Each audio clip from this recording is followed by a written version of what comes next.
Hi guys, good afternoon and welcome to Business Lunch. I'm Pavitra, and for the markets, we're currently at the day's high. So it's a full 120-point gain that we are seeing on the Nifty right now.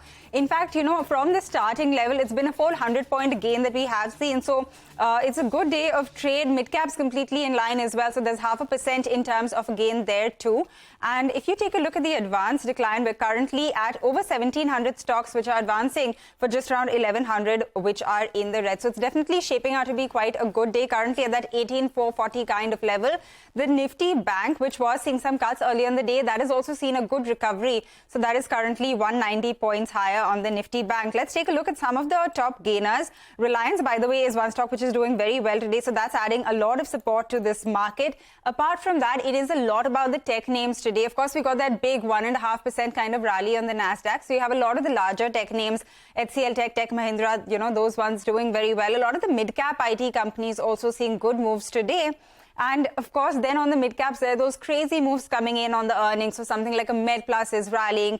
You have Vectors, Praj, all of these stocks doing well. On the downside as well, there's a lot happening. So something like a Page Industries is under pressure. You have Star Health, Barmer Lorry, Aster DM, just a few of those names. But, that is the shape of the market. All in all, quite a good session with a 120-point gain right now. So it's looking good. But let's dive into these individual stocks as well and tell you what's going on. Page Industries is definitely one that stands out. It, in fact, hit a fresh 52-week low earlier today as well after its earnings disappointed across the board. So volume saw 15% dip if you look at it on a year-over-year basis. It was weighed down by weak demand. We also saw margins which compressed 1,000 basis points. So that was, quite a sore point as well. Surbhi joins us with the complete fine print and also to take us up to speed with what brokerages have to say on the stock now. Surbhi. Page Industries numbers were an absolute shocker. They've seen a revenue decline of 13% on a year-on-year basis on the back of a volume decline of 15%. The EBITDA was down 50%. They saw a margin contraction of more than 1,000 basis points, and the PAT was down nearly 60%. Now, the revenues decline was also because of weakness in demand and an auto replenishment system that they are implementing, which is going to affect their revenues for the next 2 quarters as well. So, the bigger concern for the street is that the ARS implementation is going to take another 2 quarters, and the management also indicated on the con call that the demand will continue to be weak till the H2 of FY24. So on back of this, the brokerages have downgraded Page. Nuvama has downgraded from hold to reduce with a target price of 36,800, and they have trimmed the FY24 PAT guidance by 23%. They expect the growth will likely to be happen in only H2 of FY24. Systematics called it a washout quarter. They lowered their target price to 40,500 odd rupees versus 42,740 rupees earlier. Morgan Stanley on Page they have an overweight rating with a target price of 43,068 rupees. They said the margin recovery should lead revenue growth in the second half. And Kotak has cut the EPS estimates by 20 to 24% for FY24 on weak demand environment. They retain their sell rating with a revised target price of 33,000 versus 35,000 rupees earlier. All right, Surbhi, thanks a lot for getting us all of those details on Page Industries. The stock has come off the day's low, but still seeing a cut of over 10%. With that, let's also talk about, by the way, keep your eye out on the Z Entertainment stock because that continues to gain right now after that NCLT order did come through. So over 6.5% now on Z Entertainment. Keep that one on your radar. But the other one that I'm talking about is Praj Industries. It's up over 5% after the company reported a good set of earnings for Q4. They registered a healthy growth on profit and the revenue front as well. In fact, if you look at the margins, they've also expanded by around 140 basis points. So we spoke with Sushir Joshipura, who's Managing Director and Chief Executive Officer at Praj Industries, to really know more about the Q4 numbers and what we can expect in FY24. Listen in. We have seen the whole phenomena of energy transition, the way it is unfolding. It is really creating a very large canvas of opportunities. Just to start picking somewhere. So as you are aware, last week we flew a flight from Pune to Delhi based on a sustainable aviation fuel that we made from the domestic feedstock. And that augurs a completely new pathway for the whole era of biomobility, as we call it, where biofuels will play an increasingly important role in defining mobility for the mankind. Even beyond this, there has been a very important announcement for 8 ethanol deficit states that the government made. The OMCs have now asked for procurement of ethanol of 300 crore liters from these 8 deficit states. So that creates an additional opportunity over and above the EBP20. As we are all aware, especially in the Western world, there has been a bit of a slowdown on the economic side. So some of the orders may get shifted a little bit, but overall, and I'm looking at a little larger perspective, I think as we start to move to a better mix of exports into our overall kitty, we will see a margin improvement there as well. Okay, so solid show in Q4, and the company is only expecting things to get better even on the margin front as they look to ramp up exports. But with that, let's also move on and bring you some weather updates. A lot of us here in Mumbai woke up to some rains this morning. So the Indian Meteorological Department has forecast actually that the next 2 to 3 days could see heavy rainfall in some parts of India. Listen in to DS Pai of the IMD as he speaks on this. Except for eastern northeast India, in the month of May, we could get in all other regions above normal rainfall activity, and in the same is for the seasonal feature also. You can see eastern northeast India in the minus, but all other are in the positive. Now coming to heavy rainfall and extreme heavy rainfall, you can see that this year we had relatively less number compared to last 2 years during the season.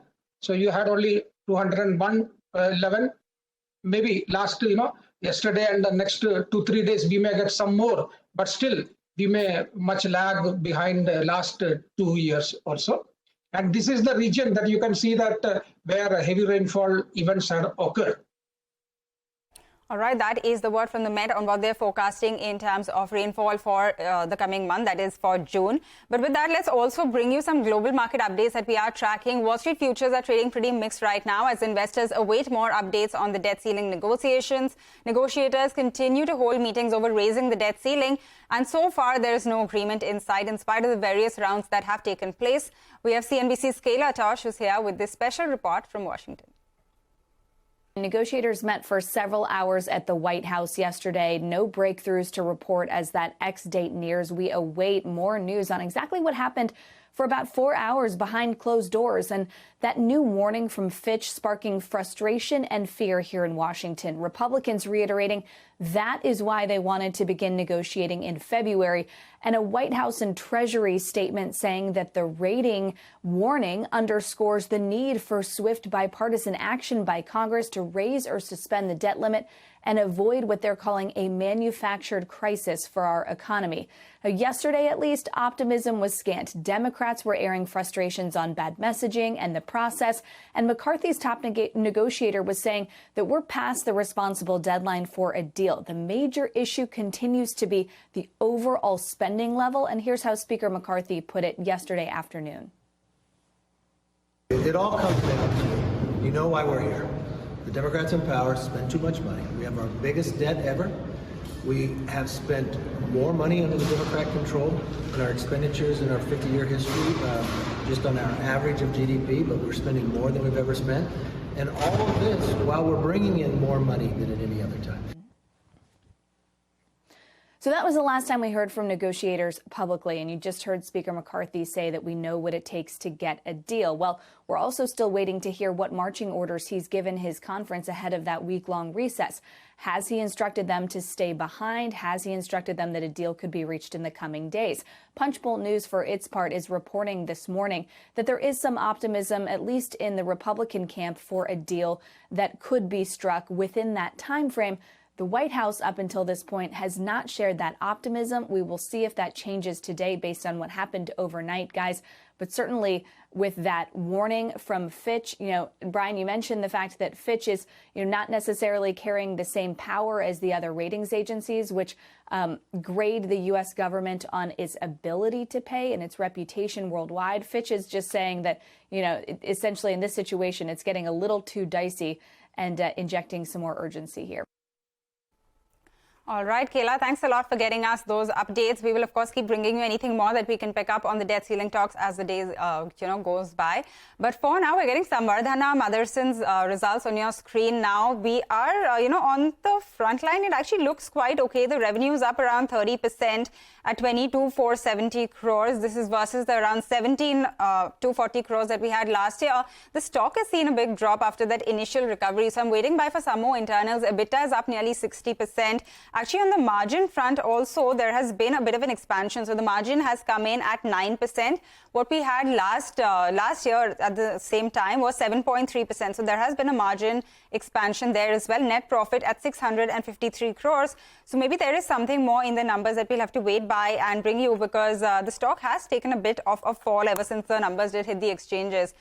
Just to go through the top line numbers again, revenue is up 30% at around 22,500 crores. So that is looking quite okay. EBITDA has come in at over 2,000 crores and there's been a 60% jump over there. Margin, like I told you, at 9% versus the 7.3%. So that's what we're getting on Samvardhana. In fact, after that initial knock, the stock has also come back a bit. So maybe there was a worry on the margin front, but we'll wait by for some more details on this as well. For now, we're going to get into a short break now. Lots more updates when we come back.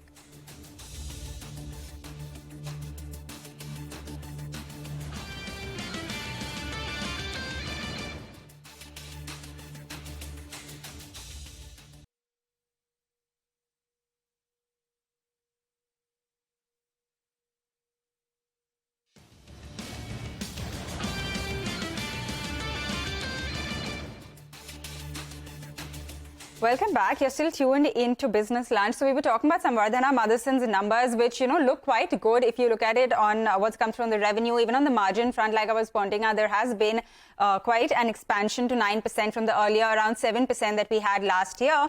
The stock slipped a little bit, but it has recovered from those levels as well. But remember, Samvardhana was going into its results also very strong. So if you take a look at just the 1 month move of Samvardhana, that's up for you on your screen, almost 14% up in just 1 month. So it's already rallied a lot. Perhaps, factoring in that we would see a little bit of a good show. So it's been quite good in terms of the results that have come through. But with that, let's also focus on the world of cricket now. The excitement is quite palpable as all eyes are set on the second qualifier match in the IPL between Hardik Pandya-led Gujarat Titans as well as Rohit Sharma's Mumbai Indians. Now, the game will be played in Ahmedabad, and the winner of this match will face Chennai Super Kings in the finals. This is on the 28th of May. The two teams have faced each other twice in the event so far and have won a game each. So it's very exciting to watch what will happen this time. While Gujarat Titans are the defending champions, Mumbai Indians have won the tournament 5 times so far. So brace yourselves for a very, very exciting match there as far as the IPL goes. With that, we are also going to bring you some more entertaining news, and this is from the world of cinema. Hollywood has spiced up Friday for us with 2 big releases today in the form of About My Father as well as The Little Mermaid. So the Robert De Niro starrer About My Father is a comedy flick which centers around a culture clash between 2 families which bring a father and son together and teaches them the true meaning of family. The film is directed by Laura Tiruso, and another biggie this week as well comes in the form of the classic tale of The Little Mermaid. So after a lot of controversy over the choice of casting, the Walt Disney movie has finally hit the big screen. Directed by Rob Marshall, the movie tells the romantic tale of a little mermaid called Ariel who falls in love with Prince Eric from the surface. We've all heard this story as kids, so it'll be interesting to catch it on the big screen as well. So those are some interesting updates as far as the world of entertainment goes. A quick look at the markets as well, by the way, before we wind down on this edition of Business Lunch. Holding up very steady, over 110 points higher on the Nifty, so 0.6% higher there, and we're hovering at around the day's high as well. Mid-cap index completely in step, over 0.5% over there as well. And the banks have come back, so it's looking quite good as far as the recovery goes.